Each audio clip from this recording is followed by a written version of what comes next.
Hello, welcome to today's Decay, where we celebrate the births and beginnings of everything important since the dawn of time. And on this day, November 16th, here's everything that happened. Since forever. Yeah. On this day in 1873, W.C. Handy was born. He was... This is actually all three of the things that happened today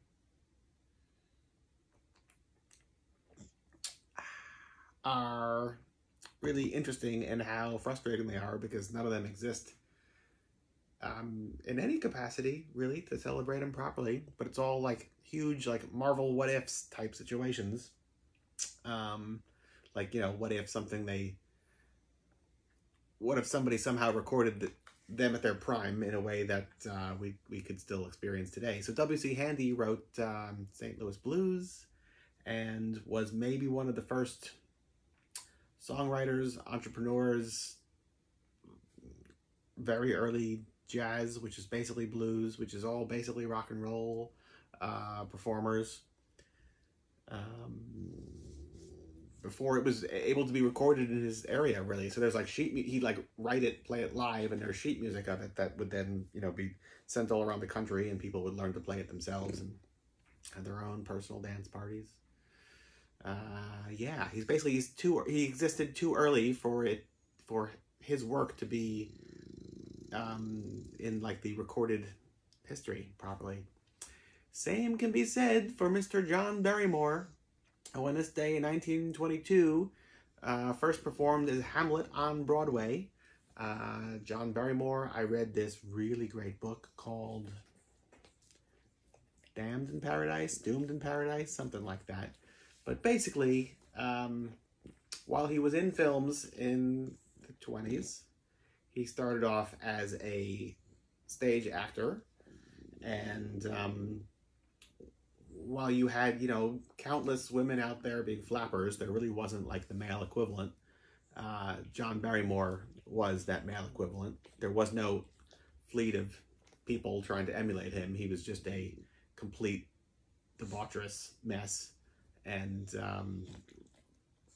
lived it everywhere he was, including on stage. And people didn't know what to make of him and were blown away by his performances. And all of that never made it to film in like 1919, 1920, 1922 in this case. It's only in like the reports of like live shows he would perform in. That were all sold out, and you know he would like quit after a handful of them because he was exhausted, and then he'd go out and like get blind drunk, strip naked, throw pieces of food on passerbyers from several flights up, and I think where was he? That was at the Washington Square Monument, where he would strip naked and just throw pieces of food down on the heads of random passerbyers.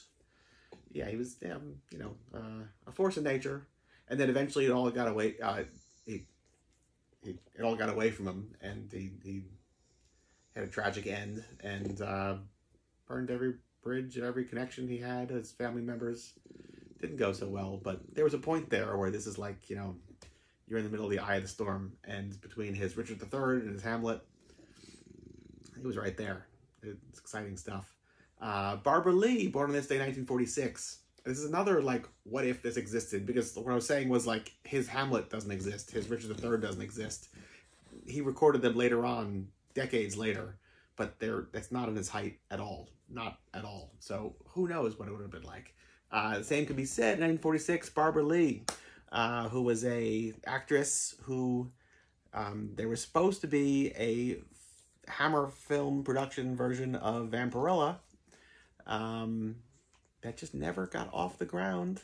Basically, it was at the very tail end of Hammer Studios' existence, and it was supposed to be with Carolyn Monroe.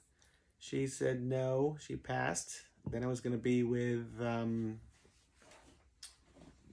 Valerie Leon from Curse of the Mummy's Blood from the Mummy's Tomb.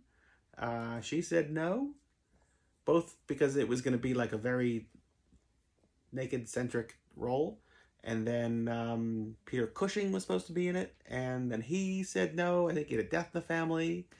And then the studio said no because, or I guess the world said no to Hammer Films, because then they folded because they were done at that point. So Vampirella as a feature film never happened. But yeah, all sorts of what ifs. So there you go. It's a good day to ponder what could have happened, if only. If only. Yeah. So there you go. That's it for today. And tomorrow, a little way to find out. Till then, goodbye.